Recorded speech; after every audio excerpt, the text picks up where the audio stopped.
This is Gemma, and as she's growing, Gemma is becoming quite the escape artist. She also likes to chew everything she can possibly find. And here's where I would normally say, but that's not the point of this video. But you know what? It is. Gemma has chewed through a couple of leashes, a collar, and she's even done her best to chew through a metal wire lead. And so today I find myself fixing up a metal lead for Gemma, the escape artist. I'm not really blaming Gemma for this. This is something that I do every now and then, which is for different purposes. I make wire leads. And if you've looked at how much this stuff costs already made, you would be like me and just save all the wire leads that you have, and every now and then build yourself something new. Now, what is different about today is these things right here. I'm going to try these ferrule and stops today instead of using my tried and true, which is these U-bolts. I've always used these U-bolts, but I started looking at the prices, and this is a much more economic way of going. So I'm going to try this. I do not have a swage crimper, so we're going to try it with a couple of other ways to see if we can crimp these aluminum swages. But we're basically just going to be making a new dog lead or a dog tie out for Gemma out of some of this old stuff that I have here, because I don't want to pay $35. First thing we're going to do is be fixing this old lead. This is just a small dog lead. I don't know what it costs. I don't know where I got it, but it combination of rust and chewing and pulling, and it came from together. So what we're going to do is we're going to back off a while on this lead till we come to a fairly decent place, and we're going to reattach this thingamajiggy, this clasp, whatever you want to call it, lock, and then we're going to move to a bigger size and see how well we can do this ferrule and stop stuff.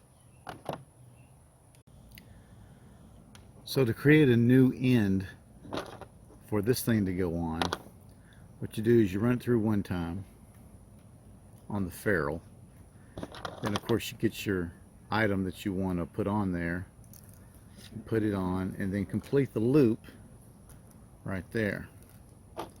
Now, even though this thing is rubber coated or plastic coated, you really don't want to be crimping the rubber coating stuff if it's something that really is going to have some tensile strength. Okay, now from what I've read, these things, when done correctly, have about 90% of the strength of the cable itself.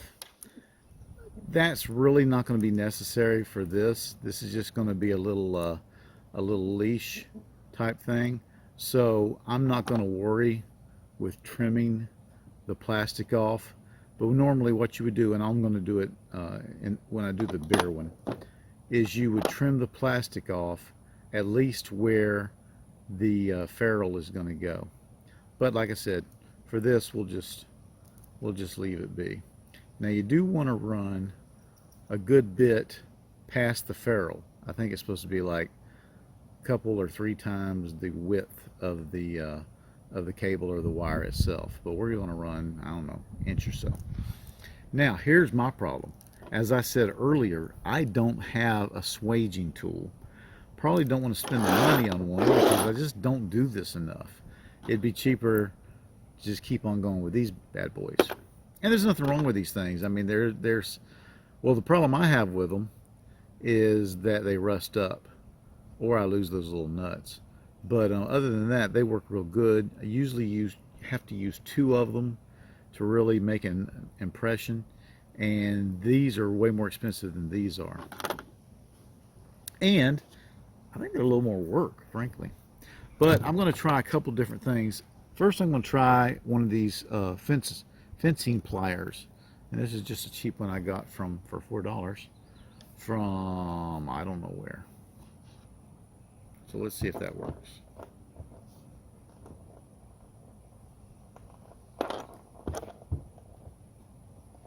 I'll be honest with you, the thing has almost the same look as a swaging tool, so I'm hopeful.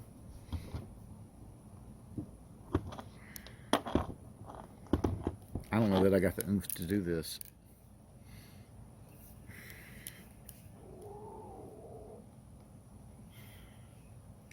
Okay, I can't even make a dent in it. I don't have enough torque, and I could go get a couple pieces of pipe and stick in there, but that would get really awkward working by myself. So instead, I think what I'm going to do is go put this in the vise. And I'm not going to show you that because I don't want to move the camera. All right, that worked. I don't think it's going to come from together. I tried to replicate the way the swaging tool is used, and I don't know that that was a good idea.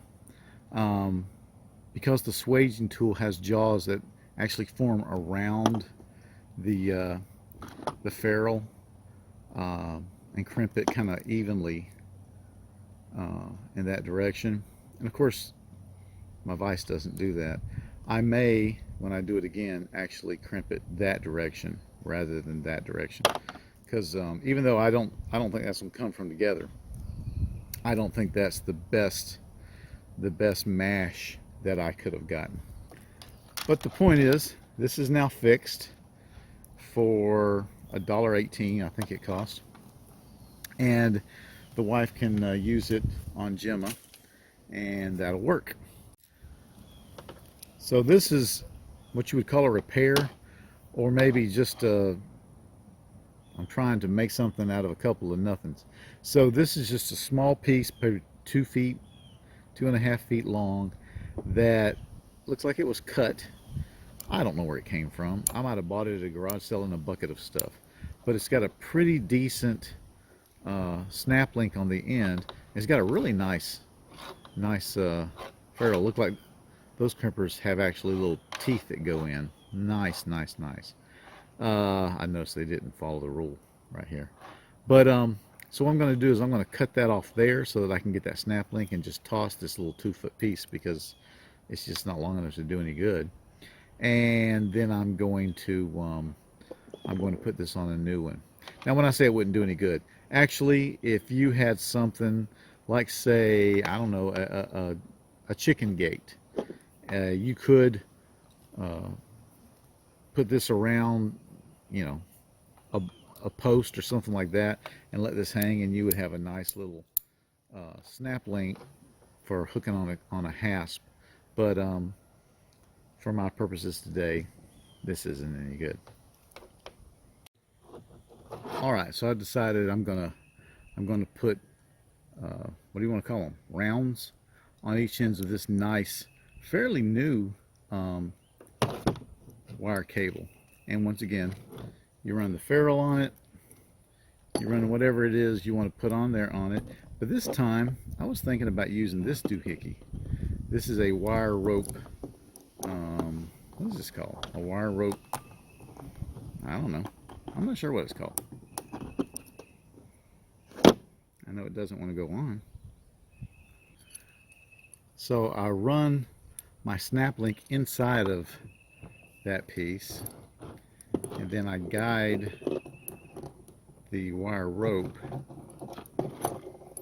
It starts getting kind of complicated.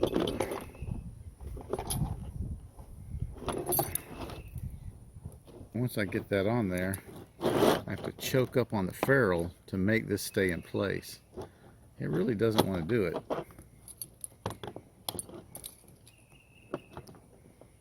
I'm starting to think this thing here is not worth the effort, but we're doing it to learn. All right, I think I got it about as nice as I'm going to get it. And so the next thing is to crimp it.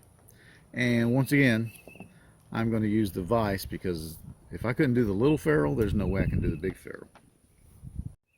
All right, that was a little bit of work, But I was able to crimp it in the vise, and if I say so myself, that's not a bad crimp. That was some work, but it's nice and tight.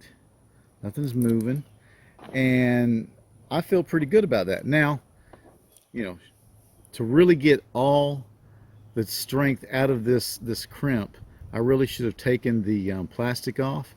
But again, for what I'm going to do with this, I think this will be okay. And like I said, I'm experimenting right now on whether or not I want to change from using these bad boys to using these bad boys.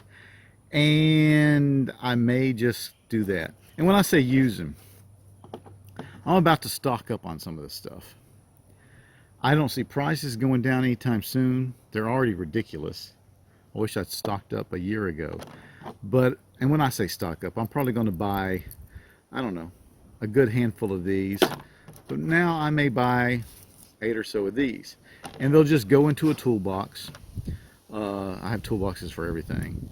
And I'll have a kit, basically, so that if I ever do need to make or repair some wire cables, I'll be able to do that. And that's the name of the game. Hey, thanks for watching.